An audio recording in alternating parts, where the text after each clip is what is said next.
मैं हूं भगवान जगन्नाथ। मैं वही हूं जो युगों युगों से पूरी नगरी में रथ पर सवार होकर चलता आ रहा हूं। पर आज मैं तुम्हें अपने रहस्य का वो सत्य बताने आया हूं जिसे केवल भाग्यशाली ही जान पाते हैं। लोग मुझे जगन्नाथ कहते हैं, पर क्या तुम जानते हो मैं कौन हूं? मैं वही हूं जो द्वारका में श्री कृष्ण था, वही जिसने अर्जुन को गीता सुनाई, वही जिसने राधा के प्रेम को साक्षात ईश्वरत्व में बदल दिया, वही जिसने अधर्म के सामने धर्म को विजयी बनाया। जब द्वारका का अंत हुआ, मेरा पार्थिव शरीर समुद्र में प्रवाहित कर दिया गया, पर मेरा हृदय, मेरा चेतन तत्व नष्ट नहीं हुआ। समुद्र में एक दिव्य काष्ठ पवित्र लकड़ी के रूप में प्रकट हुई और बहती हुई पुरी के तट पर आई। उसी समय राजा इंद्रद्युम्न ने मुझे स्वप्न में देखा। हे राजन, ये कोई साधारण लकड़ी नहीं, ये मेरा शरीर है, इससे मेरा विग्रह बनवाओ। राजा ने आदेश दिया। मूर्ति बनाने के लिए एक वृद्ध पुरुष प्रकट हुए। उन्होंने कहा, इन्हें गुप्त रूप से बनाऊंगा, कोई द्वार मत खोलना। वो कोई और नहीं, स्वयं विश्वकर्मा थे। जब मूर्तियां बन रही थी, रानी की चिंता बढ़ी।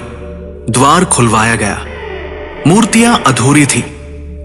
मेरे हाथ नहीं थे, मेरे चरण नहीं थे, पर तभी आकाशवाणी हुई, यही मेरा विराट रूप है, यही मेरा जगन्नाथ स्वरूप है, जहां मैं हर सीमा से परे हूं। जो मूर्ति नहीं, चेतना है, जो धर्म का रक्षक है। राजा ने मेरे उस दिव्य हृदय को मूर्ति में प्रतिष्ठित किया। वो हृदय जो श्री कृष्ण रूपी मेरी चेतना का केंद्र था, वो आज भी मेरी मूर्ति में वास करता है।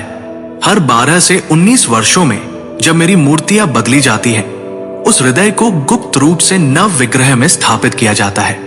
कोई उसे देख नहीं सकता, कोई उसका वर्णन नहीं कर सकता, क्योंकि वो हृदय भौतिक नहीं, दिव्य है।